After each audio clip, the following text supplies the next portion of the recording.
दोस्तों, इस वीडियो में हम जीके के सबसे महत्वपूर्ण सवाल को देखेंगे जो एग्ज़ाम के दृष्टिकोण से बहुत महत्वपूर्ण है, यानी कि जो एग्ज़ाम में बार बार पूछे जाते हैं। तो चलिए अब हम प्रश्न को शुरुआत करते हैं। यहाँ पे हमारा पहला प्रश्न लिखा हुआ है कि भारत के प्रथम शिक्षा मंत्री कौन है। आपका ऑप्शन नंबर ए है डॉक्टर राजेंद्र प्रसाद, बी है जवाहरलाल नेहरू, सी है मौलाना अबुल कलाम आज़ाद और डी है भीमराव अंबेडकर। तो यहाँ पे देखिए जो पहला ऑप्शन है डॉक्टर राजेंद्र प्रसाद, ये हमारे भारत के प्रथम राष्ट्रपति थे। ठीक उसी प्रकार से ऑप्शन नंबर बी में लिखा हुआ है जवाहरलाल नेहरू, ये हमारे भारत के प्रथम प्रधानमंत्री थे। और जो ऑप्शन नंबर सी है मौलाना अबुल कलाम आज़ाद, ये हमारा राइट आंसर हो जाएगा। यानी कि अगर आपसे कोई पूछेगा कि भारत के प्रथम शिक्षा मंत्री कौन है, तो ये हो जाएगा मौलाना अबुल कलाम आज़ाद।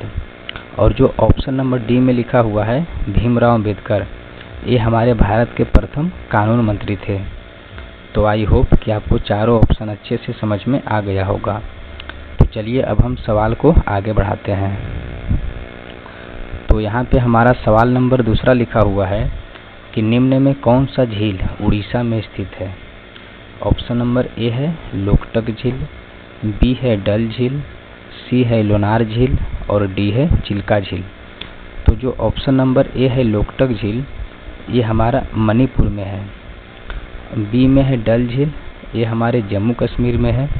और सी है लोनार झील, ये हमारा महाराष्ट्र में है। तो इसका राइट आंसर हो जाएगा ऑप्शन नंबर डी चिल्का झील, जो कि उड़ीसा में है। तो चलिए अब हम सवाल को आगे बढ़ाते हैं। यहाँ पे लिखा हुआ है सवाल नंबर 3 कि बिहार का शोक किस नदी को कहा जाता है। ऑप्शन नंबर ए है दामोदर नदी, बी है कोसी नदी और सी है महानदी और डी है ब्रह्मपुत्र नदी। तो यहाँ पे देखिए जो ऑप्शन नंबर ए है दामोदर नदी, इसे हम बंगाल का शोक नदी कहते हैं। जो ऑप्शन नंबर बी है ये इसका हो जाएगा राइट आंसर, यानी कि बिहार का जो शोक नदी है इसको हम कोसी नदी के नाम से जानते हैं। ठीक उसी प्रकार से ऑप्शन नंबर जो सी दिया हुआ है, उड़ीसा का शोक कहा जाता है महानदी को। उसी प्रकार से कह रहा है ब्रह्मपुत्र, तो ब्रह्मपुत्र को असम का शोक कहते हैं। तो आई होप कि आपको चारों ऑप्शन अच्छे से समझ में आ गया होगा। तो चलिए अब हम सवाल को आगे बढ़ाते हैं। सवाल नंबर 4 कह रहा है कि जल का रासायनिक सूत्र क्या होता है। ऑप्शन नंबर ए है CO2, ऑप्शन नंबर बी है H2O, सी है C6H6 और डी है NaCl। तो यहाँ पे देखिए कि जो ऑप्शन नंबर ए लिखा हुआ है CO2, ये होता है कार्बन डाइऑक्साइड। जो ऑप्शन नंबर बी है H2O, ये हमारा राइट आंसर हो जाएगा। यानी कि जल का जो रासायनिक सूत्र होता है ये होता है H2O। ठीक उसी प्रकार से ऑप्शन नंबर जो सी है C6H6, इसको हम बेंजीन भी बोलते हैं। यानी कि बेंजीन का रासायनिक सूत्र C6H6 होता है।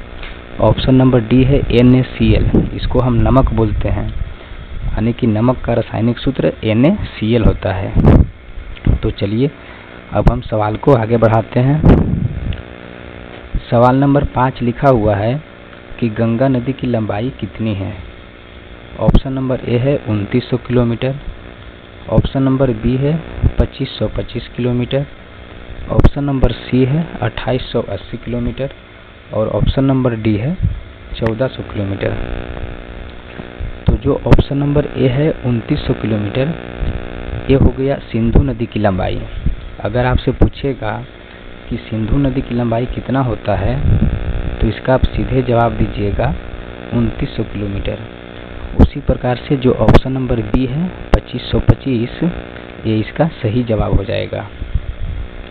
ऑप्शन नंबर जो सी दिया हुआ है 2880 किलोमीटर, ये ब्रह्मपुत्र नदी की लंबाई है। ठीक उसी प्रकार से ऑप्शन नंबर जो डी है 1400 किलोमीटर, ये हो जाएगा कृष्णा नदी की लंबाई। तो आई होप कि चारों ऑप्शन आपको अच्छे से समझ में आ गया होगा। तो चलिए अब हम सवाल को आगे बढ़ाते हैं। सवाल नंबर 6 कह रहा है कि कटक किस नदी के किनारे अवस्थित है। ऑप्शन नंबर ए है महानदी, बी है हुगली नदी, सी है गंगा नदी और डी है झेलम नदी। तो जो ऑप्शन नंबर ए है यानी कि महानदी, यही इसका सही जवाब हो जाएगा। यानी कि कटक जो है वो महानदी के किनारे बसा हुआ है। ऑप्शन नंबर जो बी है हुगली नदी, तो हुगली नदी के किनारे जो है एक कलकत्ता शहर बसा हुआ है। उसी प्रकार से गंगा नदी के किनारे जो शहर का नाम है वो हो गया पटना, लखनऊ और उसके बाद इलाहाबाद है। ऑप्शन नंबर डी में है झेलम, तो झेलम जो है इस झेलम नदी यानी कि श्रीनगर के किनारे है। कहने के मतलब हुआ कि झेलम नदी के किनारे श्रीनगर बसा हुआ है। तो आई होप कि सवाल नंबर 6 भी आपको अच्छे से समझ में आ गया होगा। तो चलिए सवाल को अब आगे बढ़ाते हैं। यहाँ पे लिखा हुआ है कि दूध में कौन सा अम्ल पाया जाता है। ऑप्शन नंबर ए है एसिटिक अम्ल, बी है यूरिक अम्ल, सी है टार्टरिक अम्ल और डी है लैक्टिक अम्ल। तो जो ऑप्शन नंबर ए है एसिटिक अम्ल, ये सिरका में पाया जाता है। उसी प्रकार से बी है यूरिक अम्ल, ये हमारे मूत्र में पाए जाते हैं। ऑप्शन नंबर सी है टार्टरिक अम्ल, तो टार्टरिक अम्ल जो है ये अंगूर में पाया जाता है, उसके साथ साथ इमली में भी पाया जाता है। तो इसका राइट आंसर हो जाएगा ऑप्शन नंबर डी यानी कि लैक्टिक अम्ल। चलिए अब हम अगला सवाल की ओर देखते हैं। अगला सवाल लिखा हुआ है कि बांग्लादेश की मुद्रा का क्या नाम है। ऑप्शन नंबर ए है रुपया, बी है टका, सी है येन और डी है डॉलर। तो ऑप्शन नंबर ए जो रुपया है ये भारत की मुद्रा है। उसी प्रकार से ऑप्शन नंबर जो बी है टका, ये इसका सही जवाब हो जाएगा।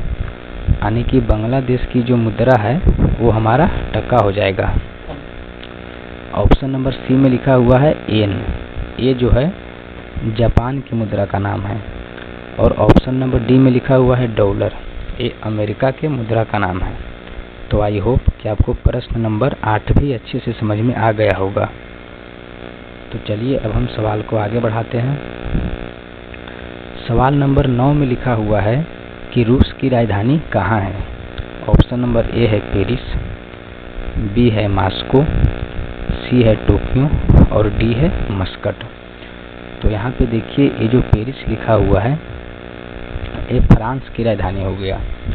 ठीक उसी प्रकार से मॉस्को, तो मॉस्को जो है ये रूस की राजधानी है। यानी कि ऑप्शन नंबर बी जो है इसका सही जवाब है।